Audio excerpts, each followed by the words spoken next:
professionally just wait a couple of seconds to make sure we're actually recording, and we are recording.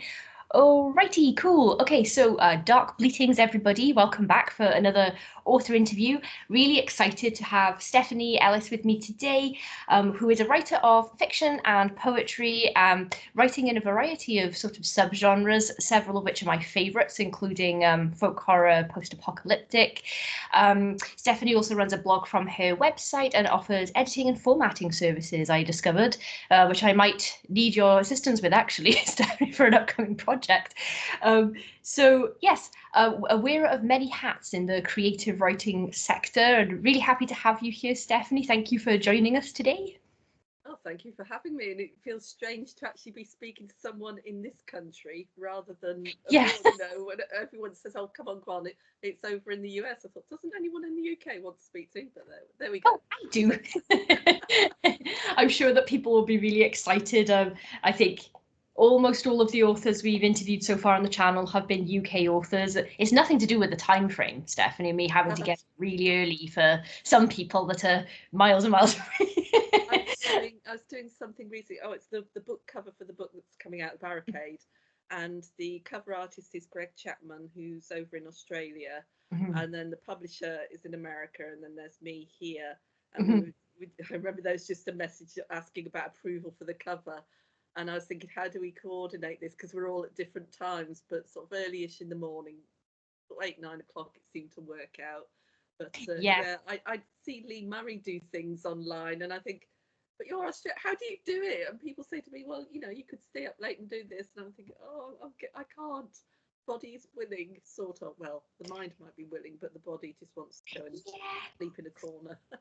I have found that I really miss my the stamina I had when I was of uni age, and I think back fondly and romantically, you know, about all my all-nighters when I was. You are a child.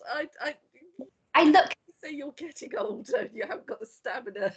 I apparently look more youthful than I actually am, and it's just because I've been sacrificing virgins for a few years. Like, that's how you do it. So just trying to work out how old you might be. I know they say you're not supposed to guess people's ages, but everybody looks young to me. You know, I've been in hospital and had operations with people who look about 10. I was thinking, oh yeah. I can never tell how old anyone is. I never like to hazard a guess. Well, I'm closer to 40 than 30, let's just say that. And yes. I put you in your mid-20s. Oh, thank you. You can. Are you still ID'd when you go to the supermarket? I got ID'd for, what was it? It wasn't even alcohol. I got ID'd for something. Oh, it was painkillers. I bought a paracetamol and the guy ID'd me, and it was in my local Tesco where I used to be in management. I used to work there years ago, but he wasn't there when I was there. But I was very flattered because I don't get ID'd as much anymore. I went to buy some stuff the other day for a DIY project, and at the end we had to get the person to come over to clear it because it said it needs an age check. And there was this list of things on there that they tap, and there was the one that says visibly looks their age, and she tapped. Okay, yeah, I'm 60 now. Isn't it weird? When I was 18 to 20, I would get I found it really irritating to be ID'd. I'd be like, no, I'm a mature woman.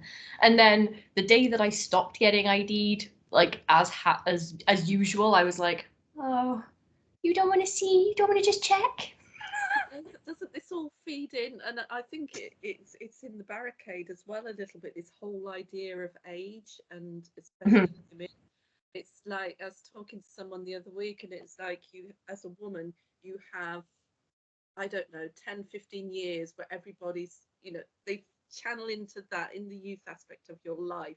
Those 10 to 15 years are the only bits of you that's worthwhile. The rest of your life, you know, oh, you're older now, just go away into the corner. It's as though you're not worth anything because your appearance changes, your body falls apart, you know, everything just changes, and it's as though you have no value. But there is a value in women who are getting older, whether you have children or not. You are still a contributor to society. You've still got a brain. You're not someone to be sort of shoveled away in the corner. And I think there's a bit of that in the Barricade with my main character. And she is of a certain age. She's going through the menopause. I'm post now by about 2 years. It doesn't end, by the way, all those things that I keep telling everyone. I tell my daughters and they go, oh, mum, but it doesn't end. The issues you have running up to it can continue. It doesn't just stop. And as Heather Ventura of Bridgesgate Press told me, she said she'd spoken to someone about it and they said it can carry on till you die.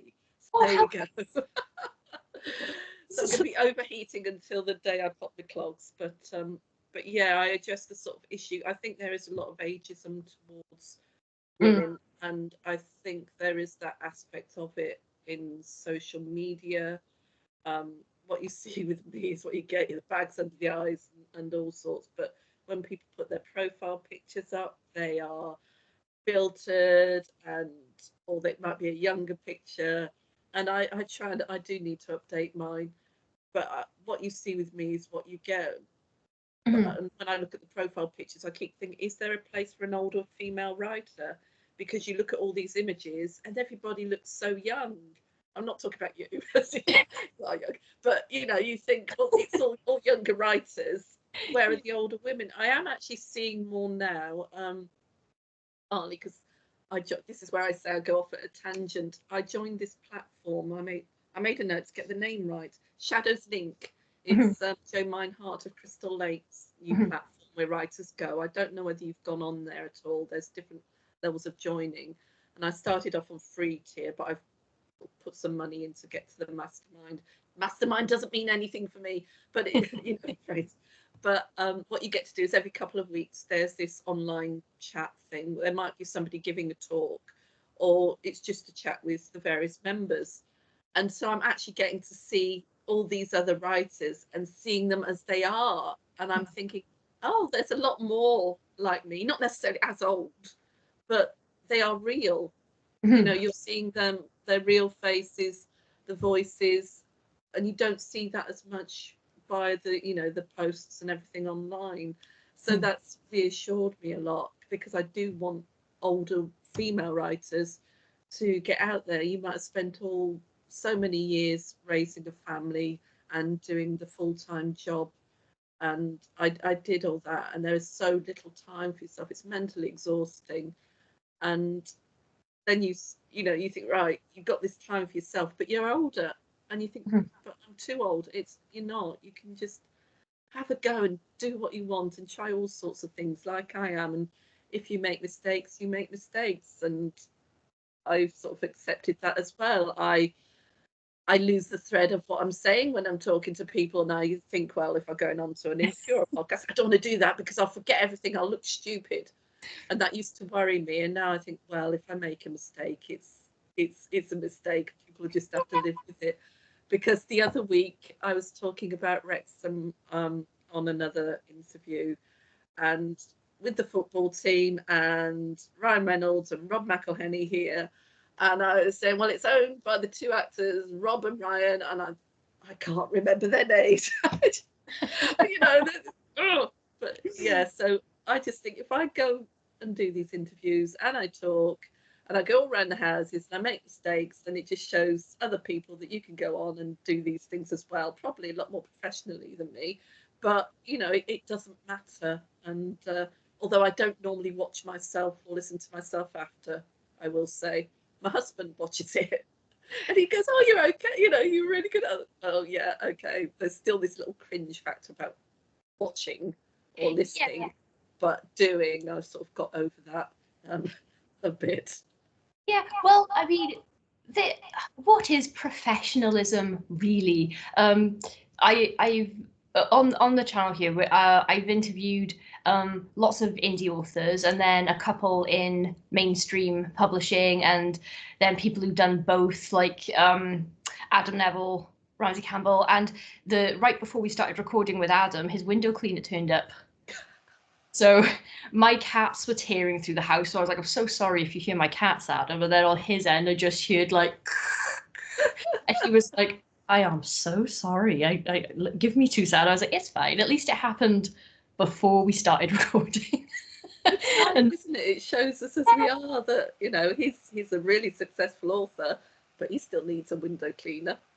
Yeah, I quite enjoy finding typos in mainstream published books, just like the odd few, because like human error reminds me like, oh yeah, this is a human person that wrote this book. I am noticing them a lot more. Years ago, I used to be a technical author for several years with this tech pubs company. I was a software author and project manager there, and you do the whole from synopsis and costing through to the end product. You have your different draft stages, so there'll be editing and proofreading in that.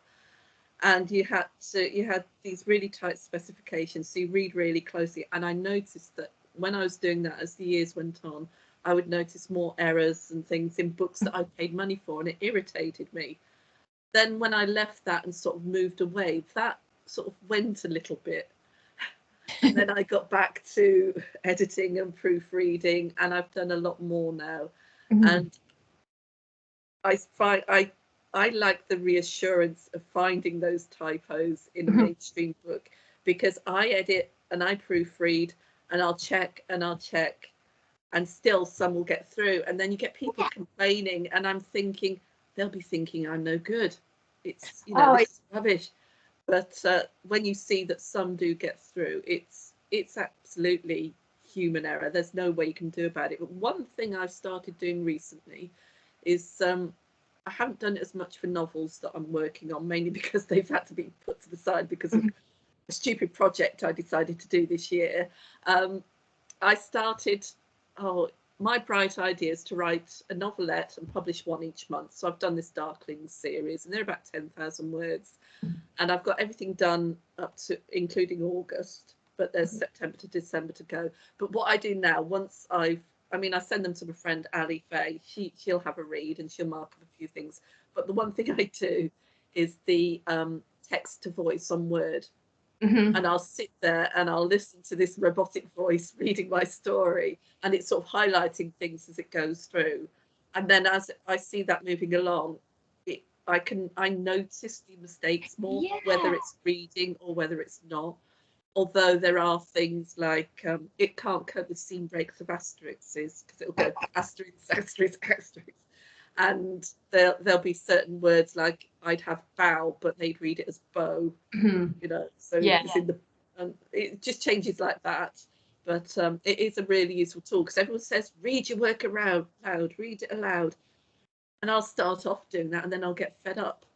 And then I thought, Word, that could do it, you know. So it's not an awful voice. It's better than it used to be.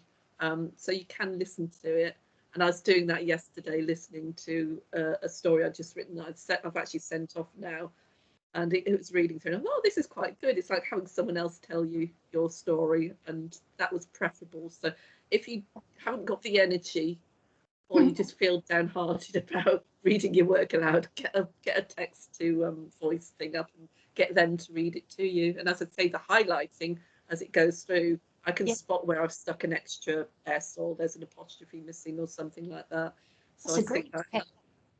Yeah, it's a great for any like brand new authors. Sorry, just gonna put my phone on silent so that doesn't happen 1,000 times.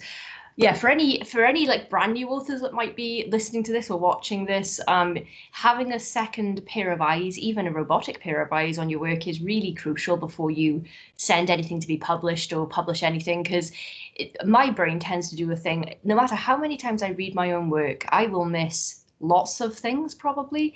And I think because your brain fills it in. Have you seen those things on Facebook that get posted sometime where it looks like gobbledygook, but your brain can translate it?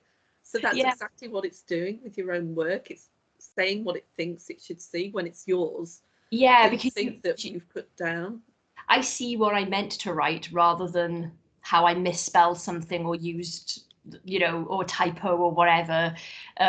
So I must have reread short stories. I proof quite a lot myself, but then I give them to some final pairs of eyes. And on the first page on my dedication on one of them, I had somehow misspelled the person's name that I was dedicating it to, and I was like, that's one line. That is one line right at the start that I couldn't believe it. But yes, it's you need at least a second pair of eyes that aren't your own on your work. Yeah, I'm quite lucky because Alison Faye, she's a writer in her own right. She tends to stick to short stories and things. Novels, don't really interest her, but she's read my stories over. She's become quite a good friend over the years. We met online. I think it's via Horatory, when she used to send in Drabbles, and I was the editor there for their Trembling with Fear zine that they did. And then we started meeting up at conventions, and she's become a good friend. So she usually reads what I've written, and then she'll tell me if it's any good. And she's a blunt sort of. I think she's from the Midlands originally, but she's up Yorkshire way, you know, up not further north now. She'll tell me I've got it all wrong, but she's, you know, what they're like. They're straightforward. They're blunt. So she'll tell me what she thinks about the work. So she's been a good friend. She's a good writer in her own right. So if anyone wants to check out Gothic short stories, especially, I'd say check hers out. Yeah, well, that blunt is what you need if you're looking for someone to check over your stuff. Can we talk about The Barricade, which I was lucky enough to get an ARC ebook of in preparation for this interview? But firstly, what a book! It's such a good idea, and your execution of it was fantastic. I was very heavily invested from the first few pages in, and yeah, we'll actually tell people what it's about in a second. I just wanted to gush about it for a minute.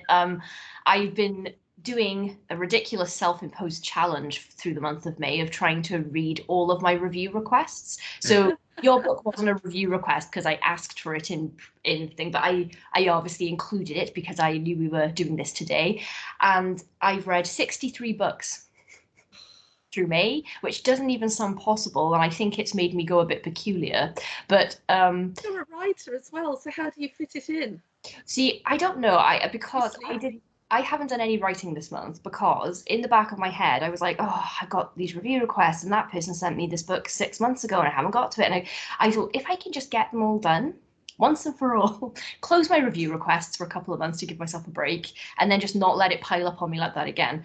Yeah. But the reason I bring that up is because 63 books, most of which were novels, is a lot.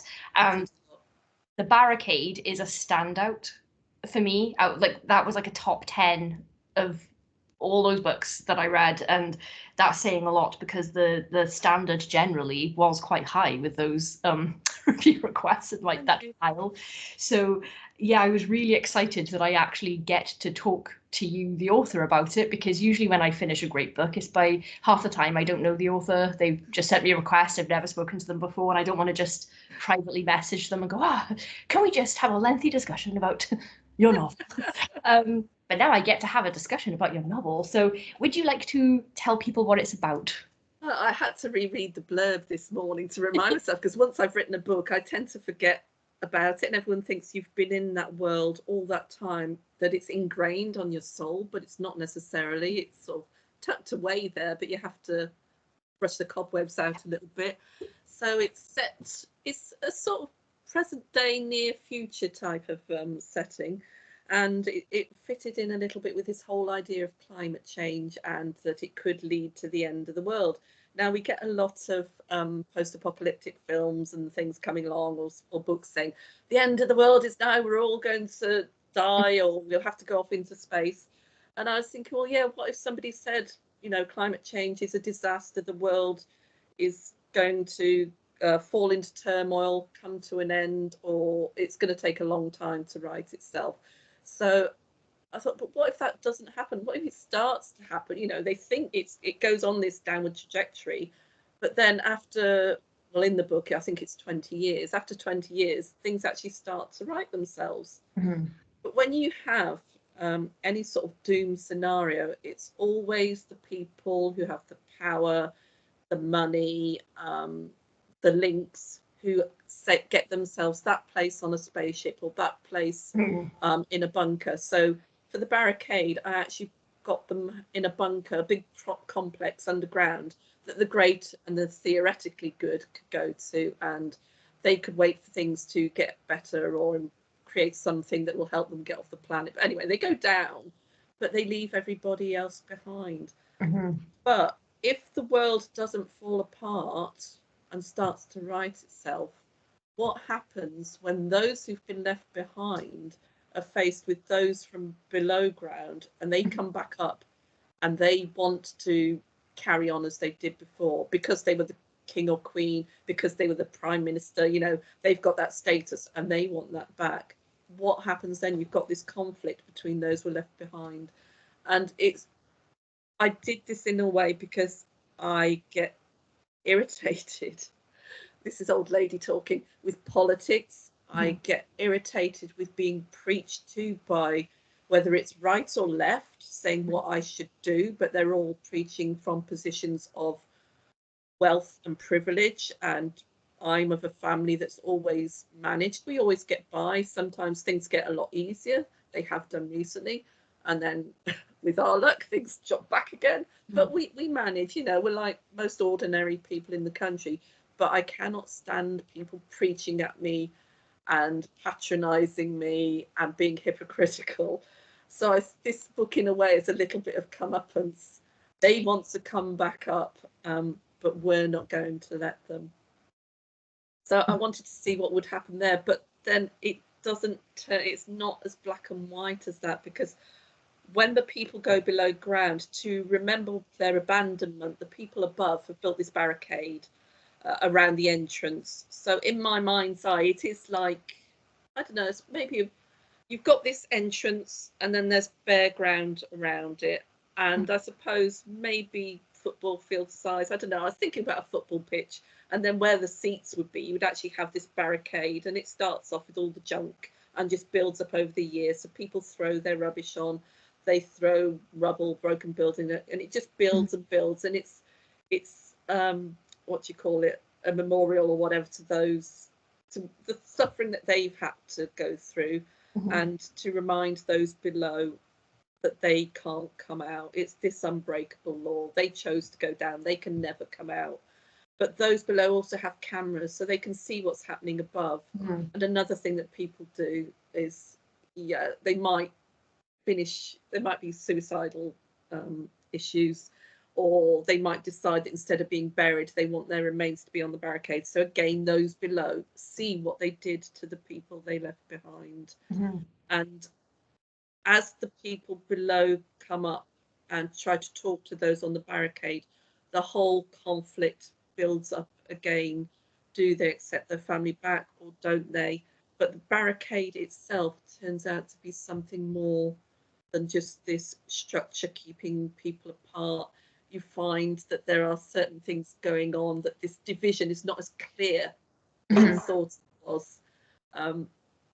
All these ideas, I didn't plan this novel at all. I had this idea and then just started writing, and it just evolved from that. So it was lots of what's if, oh, she's gone into the barricade and she's found this, and then they found that, and then these people coming. So everything that you is clear, and the people who were left behind, I think my main character, she's a scientist, Faith Hamilton, and she's there, and you think she's one of the good guys. She's had nothing to do with why they went below, but then things happen, memories come back, there is science and all sorts involved. I don't want to give too much away, but again, it flips it around.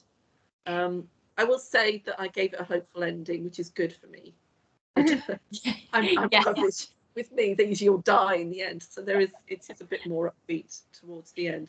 But that was basically it. But I also wanted the main character to be, she is menopausal in there, she's having the hot flushes, she's having all sorts.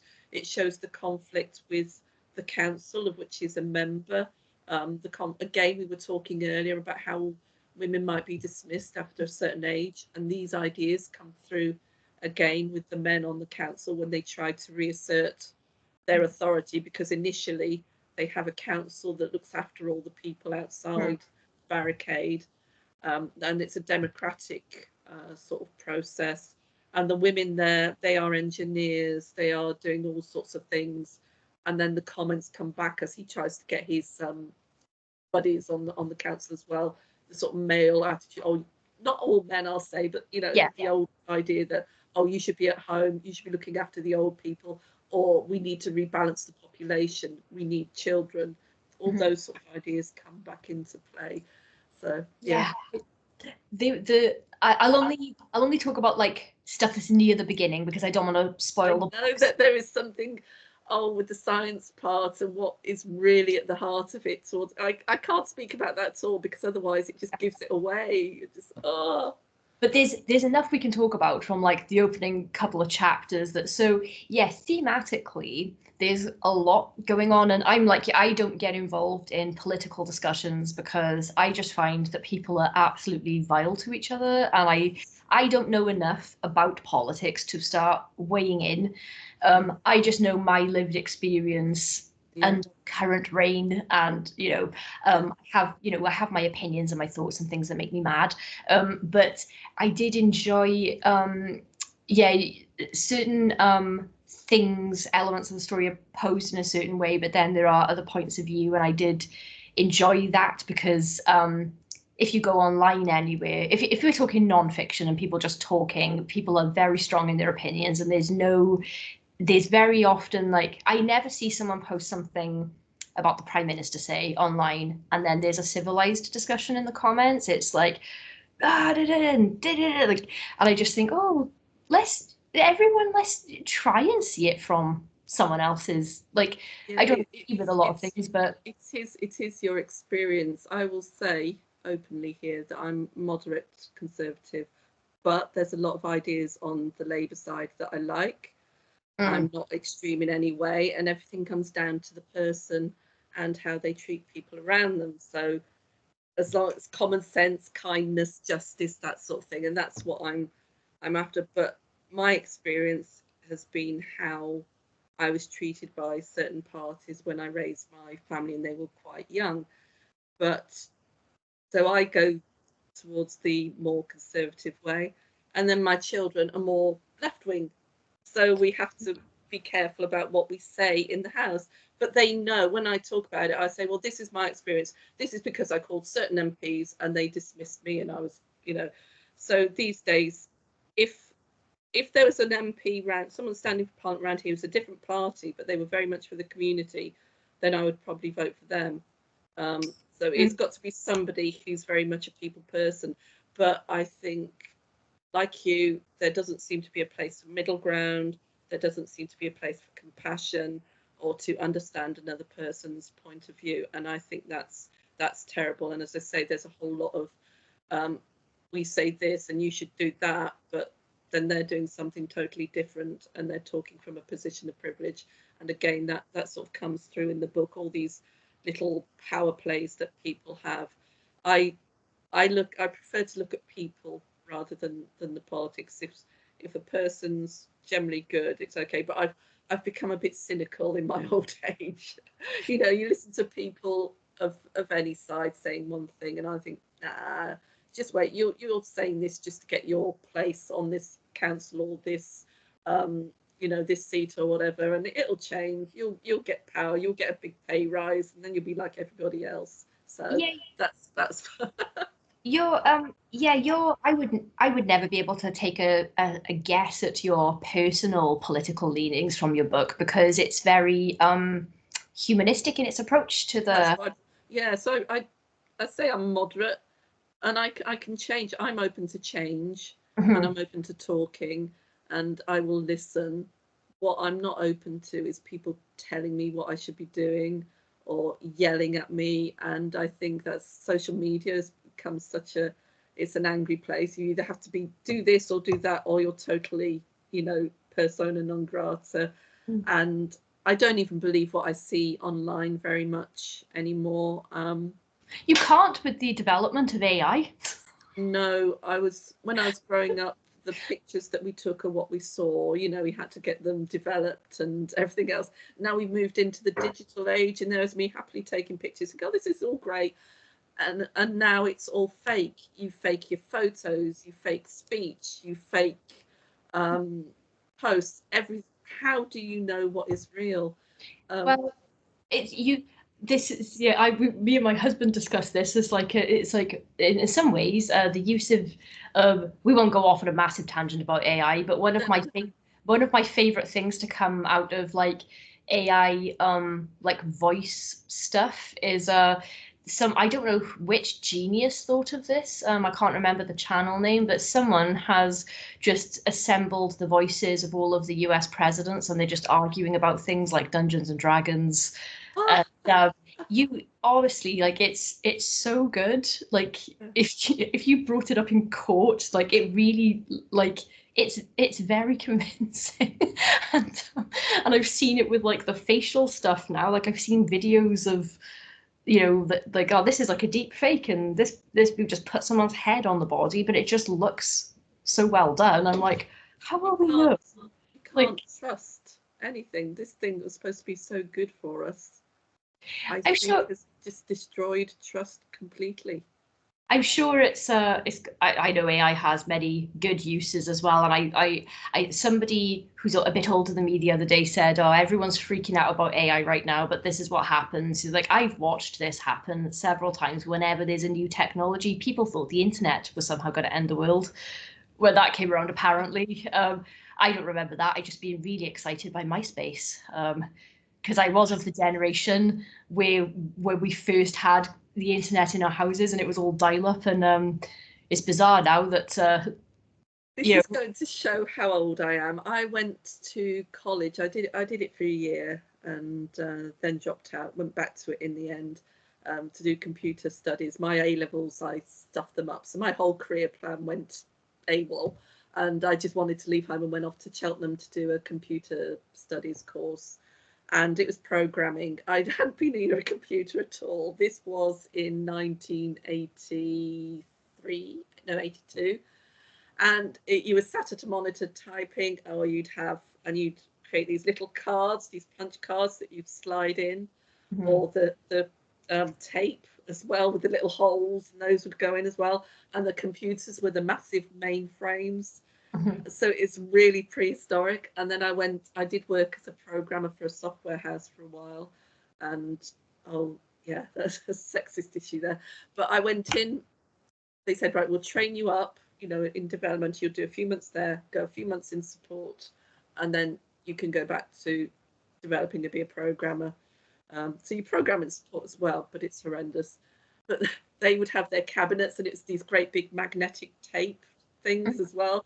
So they would need changing. So you'd be lifting them in and out of the cabinets. Then you'd be ringing up on a phone and getting somebody annoyed because your modem line conflicted with their telephone line, and they would complain all the time. So it was very, it's nothing like, what is on my phone is what those cabinets held back then. So I've seen the whole development. But that was one thing.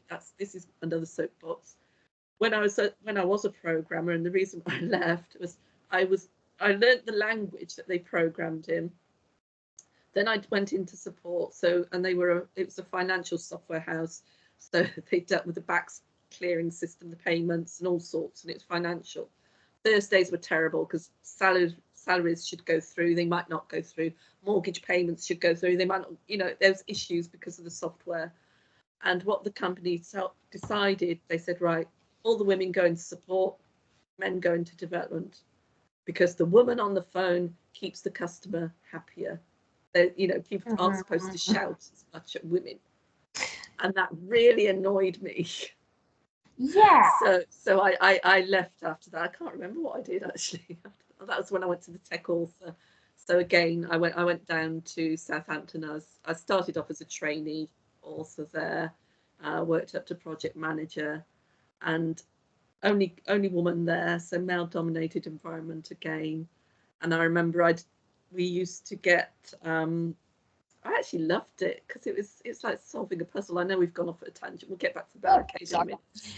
But there were these systems, and they were written in assembler language, so it's really low level language, and they were little modules. And what you had to do is translate it into English so that anyone who was supporting the software knew what was actually happening.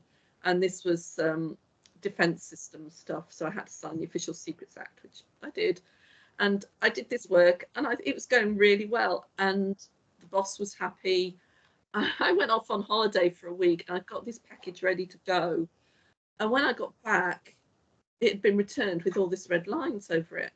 And I looked, and it wasn't what I'd done. The person that I worked with, he said, I didn't think you'd got it right, so I changed it. And I was I went in to see the manager, and I said, look, if my work isn't any good, then tell me. And we sorted it out and cleared it up. But it did get better after that, and I sort of got promoted up. But this other person stayed there, and he actually had to work on my team occasionally, which I think irritated him. The worst part was when our director would bring clients around the office, and I'd be sat there with my little group of, the workers with. I was lucky enough that the men that I was sat next to were much more accepting, shall we say, of women in the job. And the director would come round. He goes, "Oh, this is Steph, our token female." It was very much like that. All sorts of things, and it's just so many in the office. There were a few software authors like me. There were some engineers, a lot of ex-naval blokes on pensions who were typing like that, and things would go really slowly. So then I'd be calling because I could touch type, and I could actually quote for a job and do it in a quicker time for a better price than they could.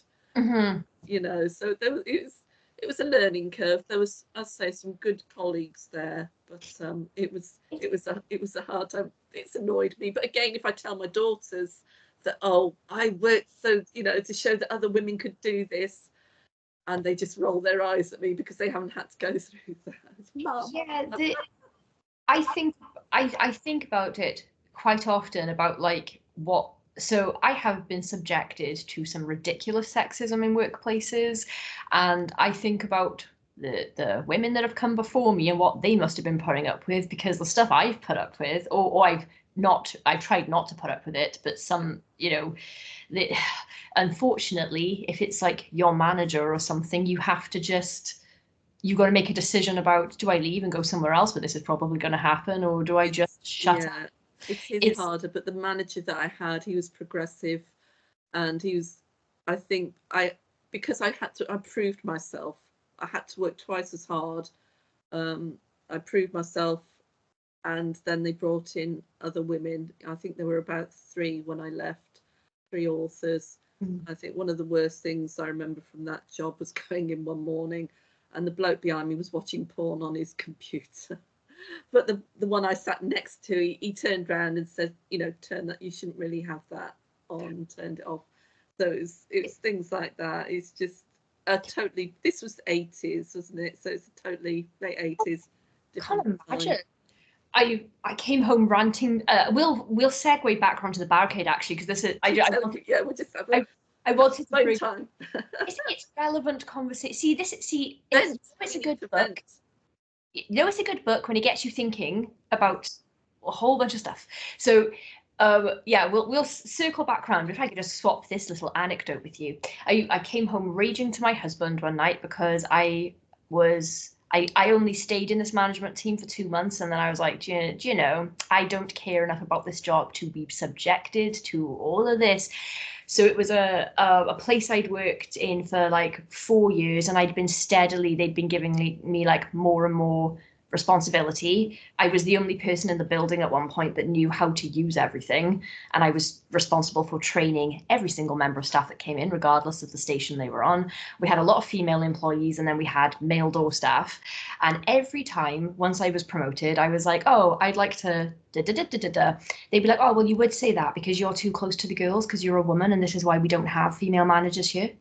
And I was like, you currently have at least 2 members of the door staff under investigation for assault with customers, and you're jumping to defend them, and you're lying to people about what happened, and that security footage has vanished. So, but I'm too close to the women here to be trusted to make reasonable decisions, but you're actively protecting men who are doing the opposite of what they're actually employed to do. And it was just anything I said basically. It was like, oh, well, you would say that because like you're a woman basically, and you're emotional, ruled by your hormones. And I only got that job in the first place because they were cycling through assistant managers and they couldn't seem to keep anybody, and they just kept passing me. I wasn't even considered, and I was the longest running member of staff there. It was a very high turnover place. I don't know why, but yeah, they couldn't seem to keep assistant managers. And then one day I was like, is there a reason why no one has ever asked me, considering that I train everyone that comes in, including the last assistant manager you had, I trained on the back office end. And I have management experience, lots of it. And they were like, oh, did you want the job? And I was like, yes, please. And then he was like, okay, fill in this application. And I was like, oh, you just offered it to, like, I was like, oh, God, okay. And then I found out that the male assistant manager that had worked there for a total of 2 months with no management experience whatsoever was getting paid 7 grand a year more than me. That was like me when I was authoring. They offered me the pay rise to close the gap just as I was leaving to have my second child. It was unbelievable. I was so angry, and I was like, "Can you justify this?" And they were like, "Oh, well, you know, the salary will go up as you." I was like, "Yeah, but you put me on a pittance, and you've given him a decent starting salary, and the difference between us is I have more experience with this particular business, and I've been here longer, and I'm more competent." Like I know, I was like, so why am I getting like? And then to add insult to injury, I vented about that to a male friend who flat out called me a liar because there are laws in this country that say that there is no gender pay gap. But I was like, That's rubbish. dude, It still exists. I was like, well, maybe they find ways to justify it on paper, but I assure you, there very much is. And that's the second management position I've been in where I found out I was getting paid less than my male counterpart. So it's infuriating.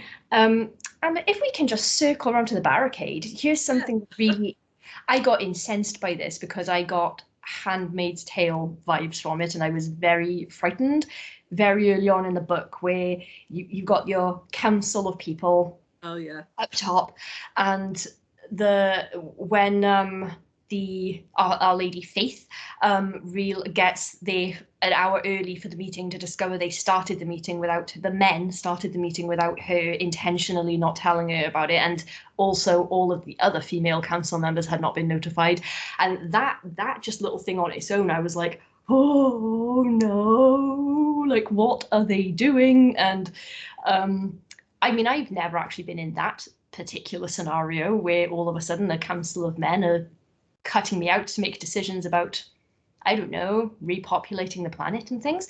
But it really, that chilled me so much. Like as a concept you can use in fiction, it's horrific to me, that kind of stuff. Yeah, I think it's partly when you go back to the sort of Second World War, and it's what's it, Lebensborn or whatever, the breeding program that they had to breed this sort of so-called superior race. And I was thinking, when you see wars back then and even now, it's like women are suddenly pushed into this I don't know. It's like they're a possession. They don't exist in their own right anymore. Um, with Ukraine and with everything in the East, the incidences of assault and rape on women as a result of that is it's prevalent. Um, it's like the invader when they come in. Yeah, they'll kill everybody and they'll rape all the women, and you think that should have stopped. But it's a war crime, but it's still happening again and again and again. And it's like every time there's an extreme issue in society, women are suddenly regarded as these objects. They aren't people, they are an object. So they can have, the invader can stake his claim to the territory by forcing them to have a child of the invader. It's treating them in an inhuman way. And I thought, if society is supposed to have had all these issues, I can see just by the very nature of our biology that women would be manipulated to have babies to bring the population back up to standard. They will lose a lot of their status as independent people because we are animals. We need to reproduce to survive, and women effectively will become the carriers for that. And then we become owned again because of what our bodies can do for the human race. But it's funny how that is treated as a possession, as a right of the species as a whole, rather than for those women to be valued because of that. It's just terrible. I mean, the issues in America with the abortion laws changing and it becoming illegal. And I remember my eldest talking to me about it and saying that, right, they're banning abortion under any conditions. So even if it's a child that's been raped, they will have to have that child. But then the state is doing nothing to help those children who are born, or to Yeah, help the families, or if it's a family that's having another child, they can't afford it, nobody's going to help them. It's like it's your problem. So yeah, you are being controlled in so many ways by your biology. And I wanted that in the story, that it would reflect this old idea and how close we could become to going back to that.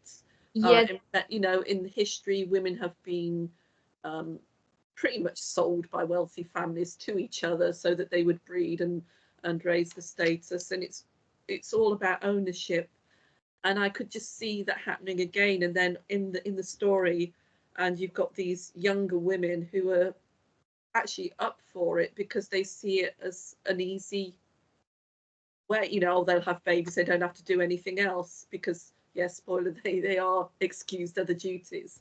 But then again, they weren't very good at any other jobs. But yeah, the conversation, I think this is burned into my brain forever, by the way, this conversation in the book, because I was like, I felt like I was in the council chamber listening to this and like getting really mad. There's like very seamlessly woven in that ingrained misogyny that even a lot of women have, because it's societal and we absorb a lot without even realizing. And if I think back to my 15-year-old self, I was very much one of those, I'm not like other girls, I'm cool, I like heavy metal music, and I don't like girly things. But then I'd go home and secretly listen to my Britney Spears album, and because the idea of like being into girly things is makes you lesser, like you're not as valuable to men if you don't share male to traits. show that women could be as much an enemy in a way to their to the sisterhood, Yeah, as it were, as women themselves. You've got so many that are striving to do the right thing, to be independent, to be equal, to treat everybody else with the same way. And then you've got others, and this is both men and women. There will always be those who look to say, oh, there's an easier route, I only have to do this and then I'll be looked after forever. I think that's human nature. yeah. But women can be their worst enemies. Some of the nastiest things you see online can be woman to woman. Yeah, I think we have to put up with enough of that from men. Come on, girls. Yeah, it's just like, I don't know, they seem to drag each other down. I don't know what it is I about think us, but I it's just wanted to show that women aren't saints, they're not angels, they make mistakes, they do the wrong thing, but there are also people who will do deliberately the wrong thing just for an easy life. yeah, I think some of it's like a fear response. Like I've seen a few, I've been friends with women who very much align themselves with sexist men, and I think it's a fear thing of like, if you're not in agreement, then you're at risk. You're at more risk of suffering whatever consequences. So if you're just like, oh yeah, we do all just belong in the kitchen, like maybe there's a safety net feeling to that or something, or like a validation. Like I don't know. The bit that was really getting me was the conversation about we're not having enough babies. What do we do about that? And the idea that like the way that women were just basically treated like incubators, and like that was the discussion, is like, oh no, you won't have to like actually sleep with a man, we'll just inseminate you.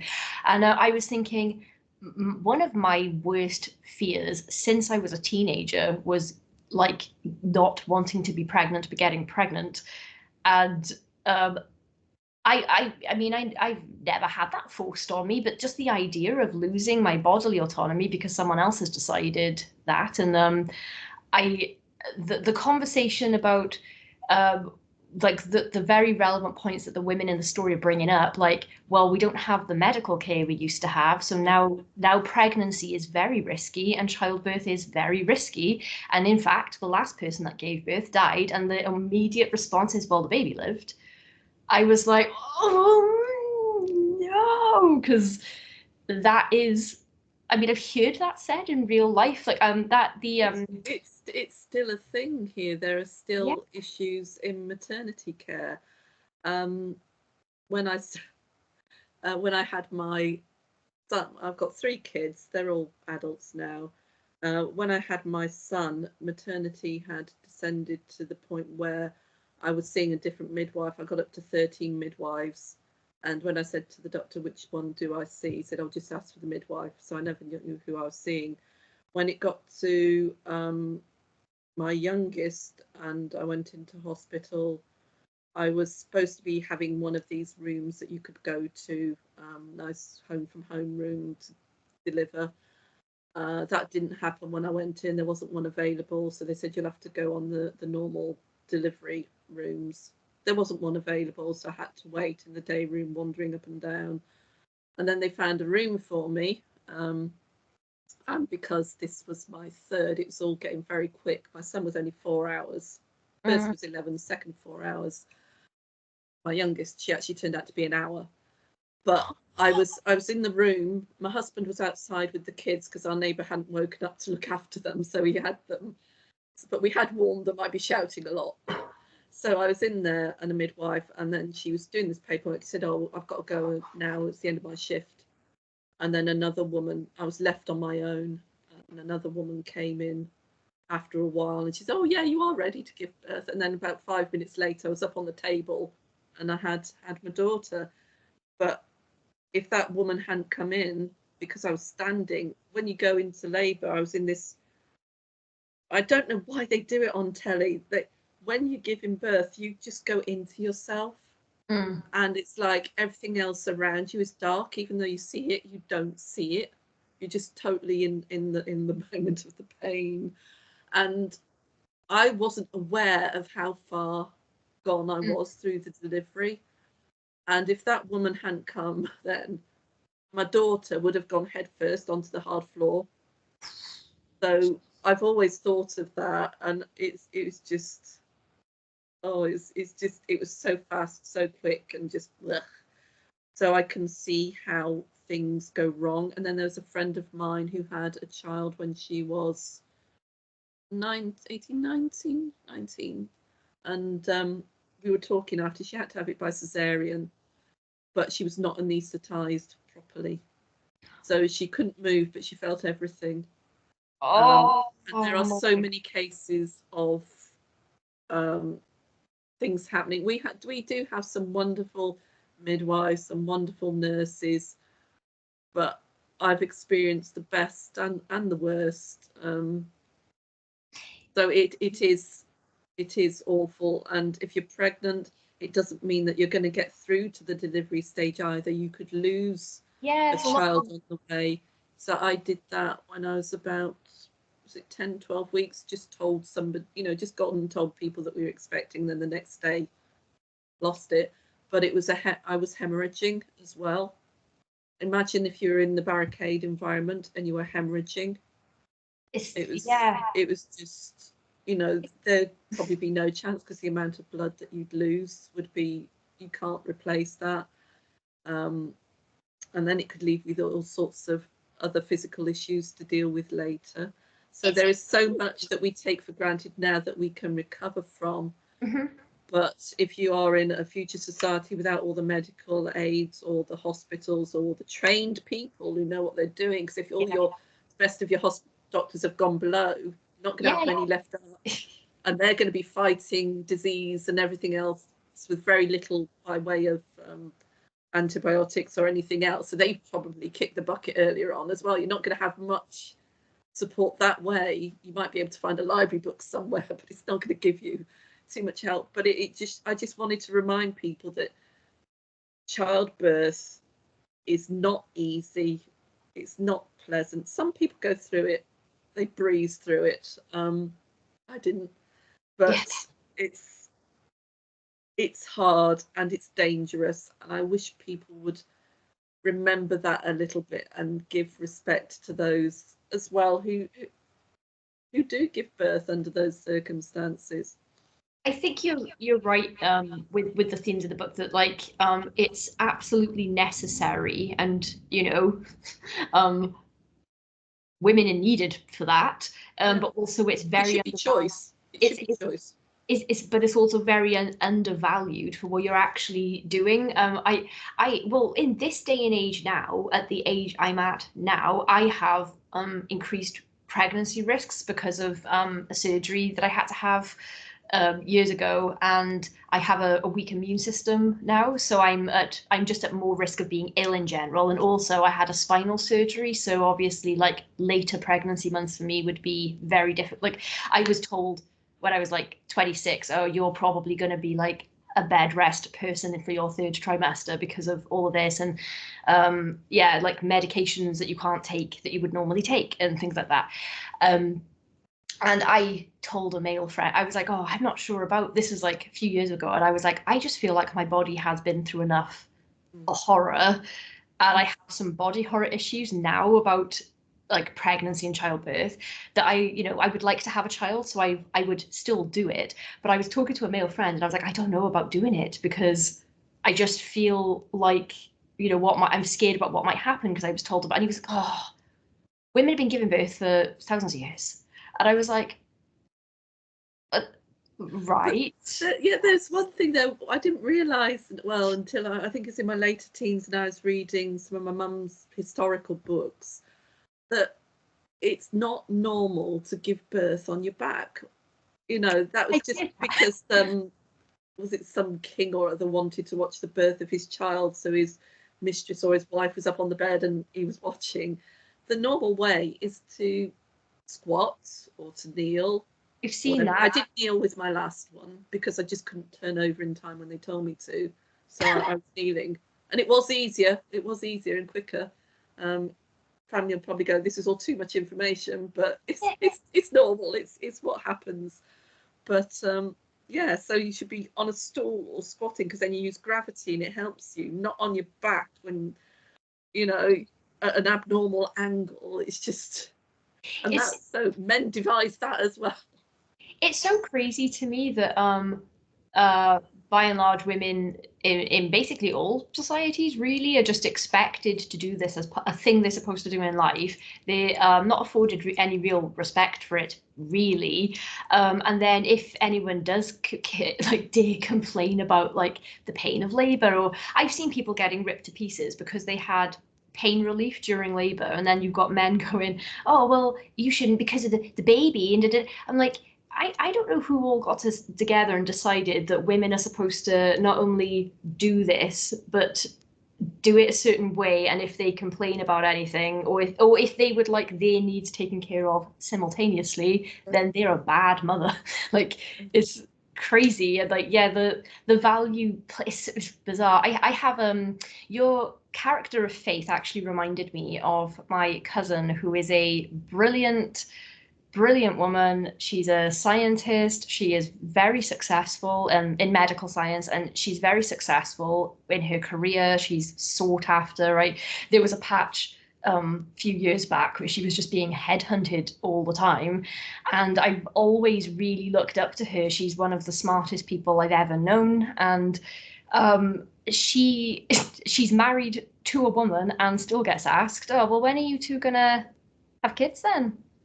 Is it? And I not that like being married to a woman means you're not going to have kids, but like I just mean like for all of her accomplishments and the way that she runs her, like she's in a happy, stable marriage. She's had a great career so far. She's actually making a difference to the world and all these contributions, and people are still going, oh well, are you gonna? The time's ticking. And I was like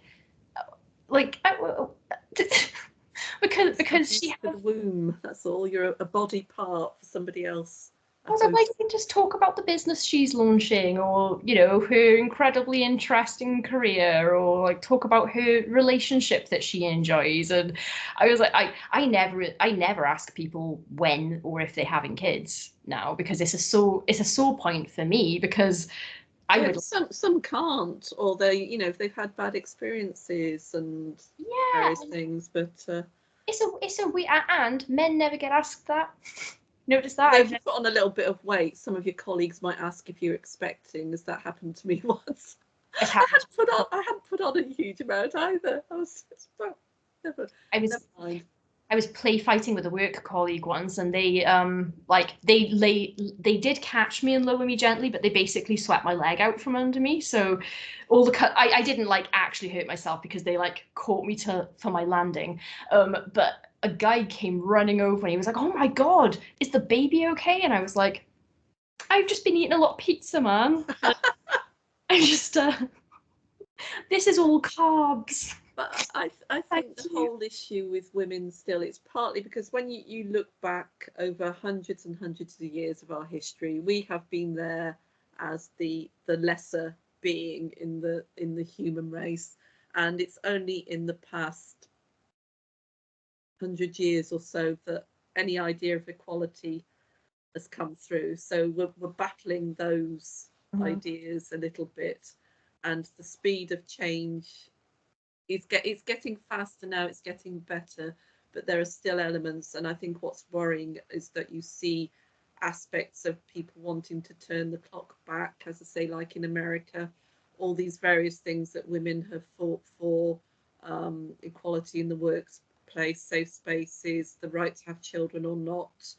All of these decisions are being taken away or seem to be under attack. So that's quite scary when you think that you've worked through the 80s and 90s and things have got better, and then suddenly it's all going back, and that women are there as well, Mhm. beside their husbands or whatever, saying, do as they say. And it's just, as an independent person, you're still reduced to this biology, which is such a shame. But then again, biology does affect you. When people say, "Oh, you can't blame it all on the hormones," but poor old Faith in the book, she is going through it, Mhm. and it's like I used to hear people, you'd mock people because of their hot flushes and everything, and until I had those myself, I didn't know how bad it could be. Mm. They are easing now, but it was just, there were times in the past few years and it just suddenly happens, it erupts, and it's just this internal heat, and you feel like a pressure cooker, and everything else around you just goes. You just got to deal with this heat somehow.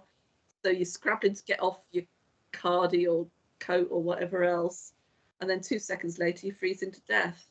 And it's just so it is so extreme. And I remember listening to I think it's a radio show a while ago, and it like you can get these fake pregnancy pouch things that men Yeah. can put on to experience that. Apparently there's some sort of menopausal vest that men can wear as well. And I remember it's Jeremy Vine on Radio 2, and he's wearing this to see how he would cope.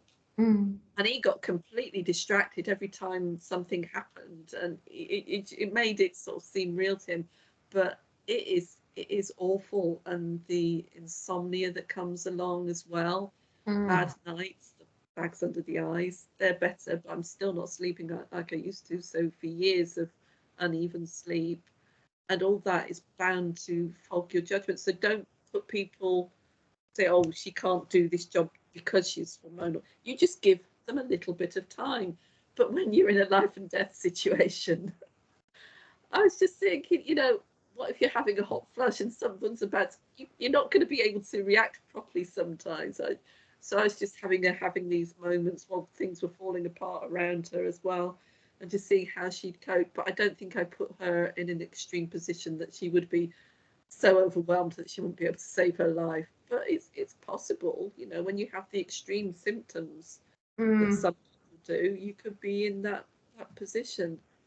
All I'd like to do at the minute, and I wish scientists would, oh, this would be actually worse for women. If you if you are having the heat that your body produces in those moments is extreme.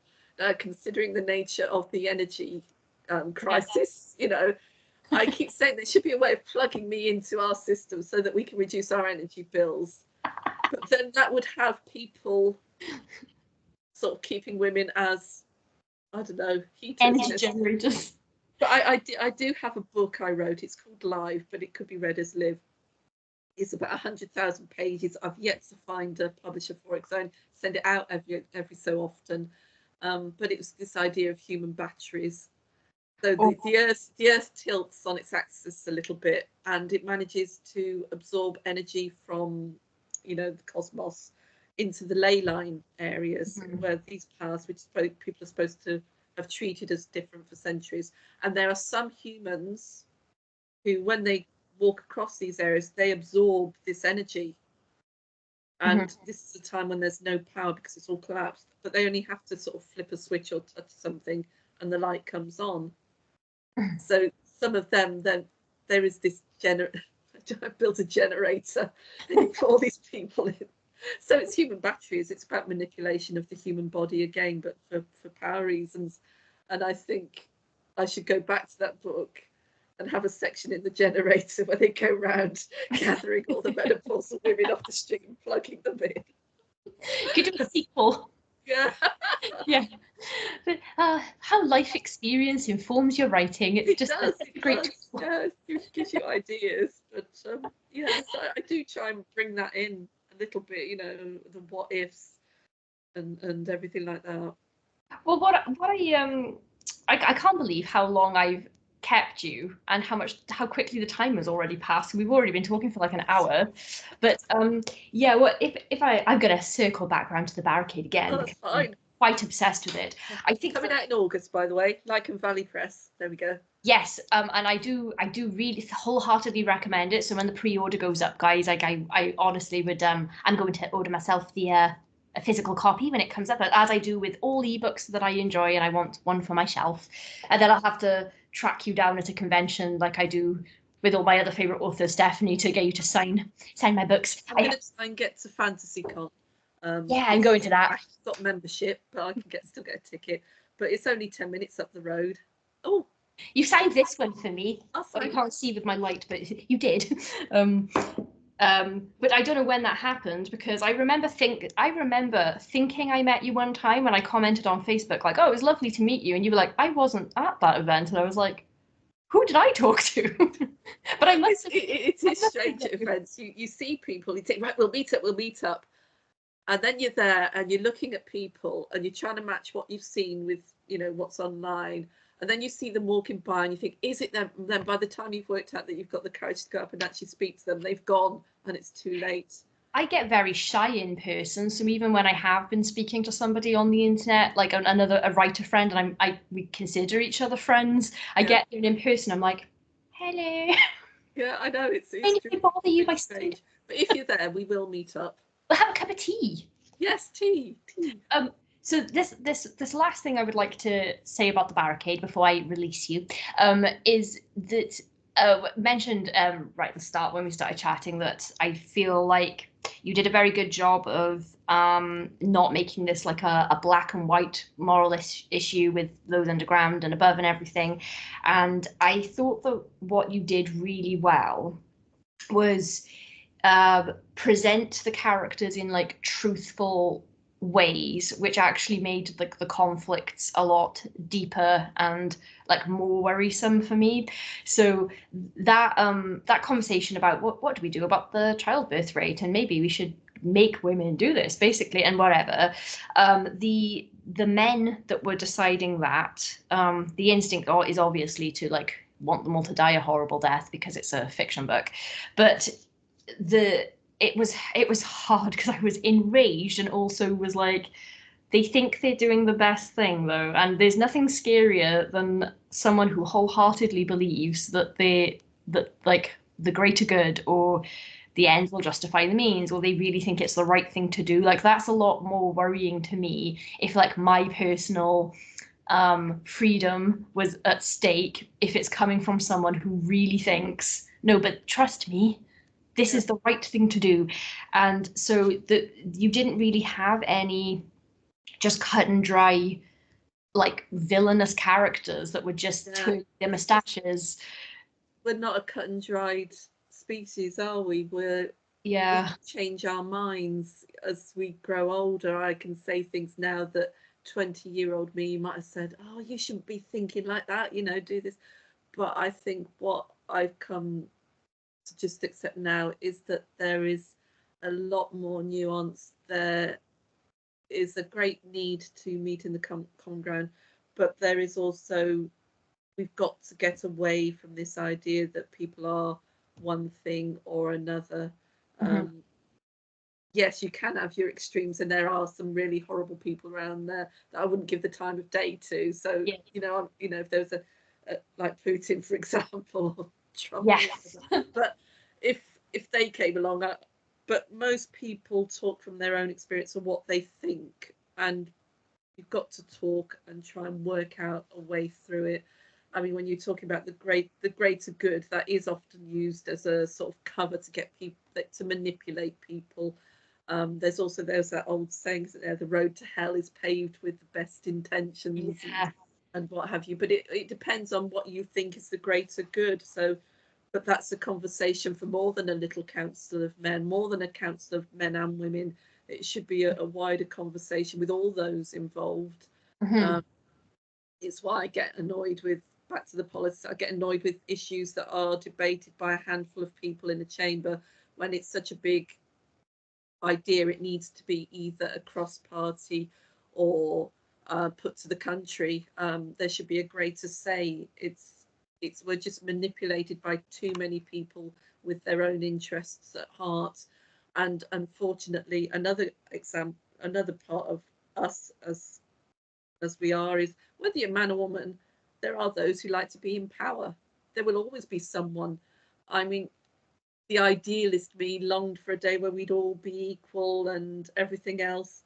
But you see the experiments or the work of communism, and it's all, some are more equal than others. There are always people kept in their place.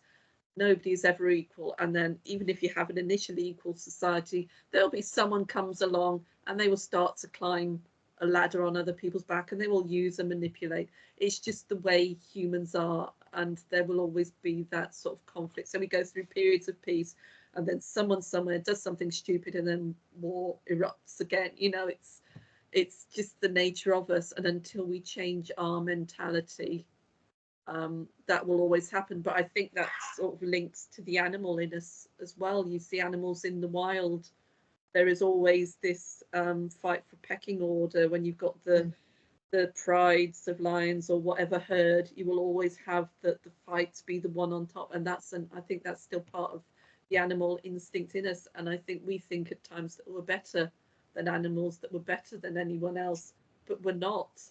We're stupid. Yeah. Oh, how we do have things. We're just. I know. Oh, I would love to be a cat, personally.